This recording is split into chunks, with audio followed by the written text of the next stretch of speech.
pemirsa, kembali lagi di Lunch Talk, masih membahas tema Bina Sepak Bola Sejak Dini. Saat ini kita juga sudah terhubung dengan narasumber kami berikutnya. Ada Pak Ari Budiman, staf ahli bidang pengembangan karakter Kementerian Pendidikan dan Kebudayaan. Selamat siang Pak Ari. Selamat siang. Iya Pak Ari, ini tadi kita sempat membahas terkait Bina Sepak Bola Sejak Dini sebenarnya awalnya adalah dari kaderisasi terlebih dahulu seperti itu. Nah kalau dari dari Kemendikbud sendiri, apa yang sudah dilakukan mungkin bekerja sama dengan Kemenpora terkait dengan pendidikan olahraga, atau selama ini kita sudah tahu ada sekolah olahraga seperti itu di Ragunan, apakah ada hal lain Pak yang ingin ditingkatkan untuk membina sepak bola sejak dini Pak untuk kaderisasi? Ya, terima kasih Mbak Cakri.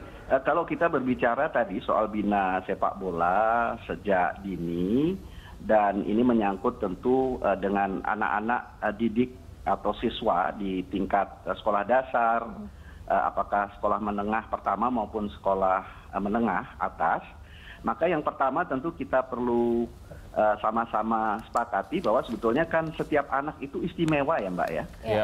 Mereka punya bakat, mereka punya minat, mereka punya cita-cita yang sebetulnya berbeda-beda. Dan untuk itu yang kedua, memang kemudian seharusnya penyelenggaraan pendidikan itu memperhatikan keseimbangan dan harmonisasi antara pengembangan pengetahuan, ya, pengembangan pengetahuan itu dengan misalnya apa yang disebut dengan olah hati atau pengembangan etika, kemudian olah rasa atau estetika, dan ini yang penting konteksnya, satunya olahraga atau kinestetika. Dan tentu saja keseimbangan ini menjadi perlu, sehingga misalnya di dalam kurikulum Kementerian Pendidikan dan Kebudayaan, kegiatan olahraga ini masuk di dalam intrakurikuler, artinya kurikulum wajib. Di samping itu ada juga yang sifatnya ekstrakurikuler, dan ini adalah apa namanya mata pilihan ya olahraga yang diminati. Dan yang ketiga, tentu yang paling penting lagi untuk tentu menindaklanjuti apa yang menjadi kebijakan dari Bapak Presiden bagi Kementerian Pendidikan dan Kebudayaan.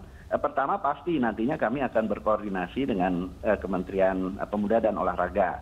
Namun program yang sudah kami laksanakan, dan ini sangat penting, adalah bagaimana memastikan tentu saja anak-anak kita itu bukan hanya intelektualitasnya atau pengetahuannya yang dibangun, tapi yang lebih penting lagi itu adalah bagaimana membangun karakter dari anak-anak kita. Jadi bagaimana membentuk watak, kemudian kepribadian dan perilaku yang baik. Karena ini penting sekali untuk bagaimana misalnya kemudian mencetak para pemain-pemain sepak bola yang tangguh begitu ya. Baik Pak Ari, kalau dari mungkin program dari Kemendikbud sendiri sudah ada untuk spesifik ke olahraga sepak bola seperti itu Pak? Mungkin tidak menyasarnya ke sekolah yang konvensional, tapi mungkin ke sekolah-sekolah yang olahraga atau sekolah bakat khusus olahraga seperti itu. Adakah sudah program kaderisasi untuk itu Pak? Ya sebetulnya kalau kita berbicara misalnya untuk semacam apa ya, kekhasan dari sekolah, misalnya sekolah khusus olahraga ini biasanya memang yang mengambil inisiatif adalah masing-masing pemerintah daerah. Jadi misalnya ada sekolah atlet ya di Ragunan, ini memang difasilitasi oleh oleh pemerintah Provinsi DKI Jakarta misalnya. Jadi khusus misalnya untuk anak-anak yang berprestasi, karena untuk kepentingan daerah ataukah untuk kepentingan nasional, maka mereka dijadikan satu begitu ya. Jadi memang selama ini belum ada kebijakan yang katakanlah fokus misalnya untuk pengembangan sekolah-sekolah olahraga. Namun demikian tentu saja dibuka ruang yang seluas-luasnya untuk daerah-daerah, karena mereka lah yang sebetulnya tahu persis berapa kebutuhan misalnya untuk pengembangan olahraga dan atau pengembangan misalnya minat atau bakat-bakat yang lain, ini lebih di daerah Mbak Cakri dan Mas. Oke, baik Pak. Ya. Baik, ya. Pak Ari, artinya langkah pertama yang akan dilakukan terkait dengan arahan Presiden Joko Widodo untuk kaderisasi di persepak bolaan di Indonesia adalah yaitu koordinasi terlebih dahulu dengan Kemenpora, baru kemudian nanti akan ada program-program yang akan direalisasikan gitu ya? Ya, dan tadi sebenarnya yang paling penting adalah dikembangkan itu karakternya, karena misalnya ini menarik. Saya pernah memiliki pengalaman misalnya melakukan kunjungan ke Kepulauan Seribu. Itu anak-anak, ada 4 orang anak misalnya ketika ditanya cita-cita kalian apa, itu jawabannya adalah ingin menjadi pemain sepak bola. Ini artinya apa? Artinya kan tadi sesuai dengan anak-anak kita itu punya minat, punya bakat, dan punya cita-cita memang yang berbeda-beda, dan sudah selayaknya bahwa apa yang disampaikan atau menjadi kebijakan Bapak Presiden ini akan sama-sama kita tindak lanjuti, karena memang olahraga itu menjadi penting. Ini adalah menyangkut nasionalisme dan seterusnya. Baik, ya Pak Ari, terima kasih sudah bergabung bersama kami di Livestock. Saya akan kembali langsung ke Pak Is. Soal diklat ataupun program pendidikan dan juga latihan lah ya terkait dengan sepak bola ini yang sejauh ini sudah dilakukan oleh Kemenpora apa saja, dan efektivitasnya sejauh ini seperti apa? Iya, sebetulnya diklat waktu itu masih Dikbud juga kita, tahun 75, 77 kita lahirkan diklat itu di Salatiga. Itu juga kerjasama PSSI, juga KONI, juga pemerintah daerah juga. Melahirkan banyak atlet-atlet handal, mungkin orang banyak kenal Bambang Pamungkas dan sebagainya. Itu juga lahir dari sana, pemain-pemain top nasional. Kemudian sampai sekarang pun kalau mungkin banyak orang tahu U19 yang kemarin sukses itu juga banyak lahir dari diklat-diklat itu.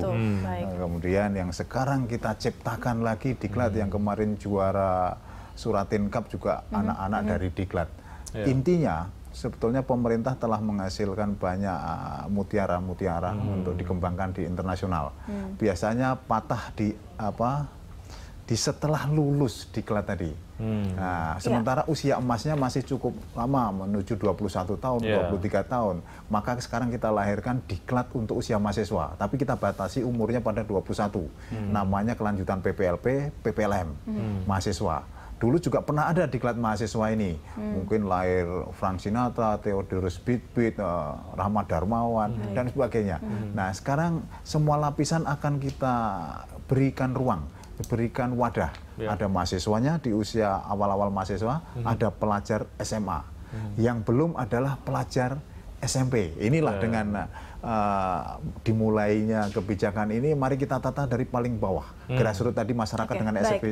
Ya, Pak Is tadi sempat Pak Is katakan juga kalau menyebut nama-nama pemain-pemain sepak bola nasional yang juga sudah melegenda berasal dari diklat itu. Tapi ada juga yang patah di tengah jalan seperti itu. Sebenarnya apa yang menyebabkan mereka tidak bisa semuanya terakomodir untuk masuk ke jenjang nasional? Apakah kendala dari personal, dari orang yang ikut di diklat, atau memang harus ada intervensi dari federasi untuk lebih meningkatkan lagi kualitas yang ada di diklat? Ya, sekarang kan mau digulirkan berbagai kelompok umur tadi, otomatis tidak ada patah pembinaan karena ada wadah. Kemudian ada kewajiban dari setiap klub itu juga membina umur 21, umur 19 itu. Kalau dulu klub-klub besar kan ya klub itu aja, tapi tidak mengkader. Nah, sekarang ketika lulus nanti akan banyak tempat ruang dia masuk di kompetisi 19, kompetisi 21. Jadi kalau ini terwujud, insya Allah anak-anak kita ada tempat untuk meneruskan karirnya. Kenapa waktu itu banyak yang hilang? Karena untuk menjadi timnas kan tidak mudah dari usia 19 langsung timnas. Sementara mutiara yang lulus dari SMA ini tidak ada yang nampung, tidak ada yang ngurus. Nah, itulah dari kompetisinya juga yang tidak ada, akhirnya mereka tidak bisa menyalurkan apa yang sudah mereka dapatkan kurang, dari diklat. Kompetisinya tidak ada, sehingga itulah yang menjadi patah. Kita akan jeda lagi, Pak Is, kita akan lanjutkan tetap di Livestock.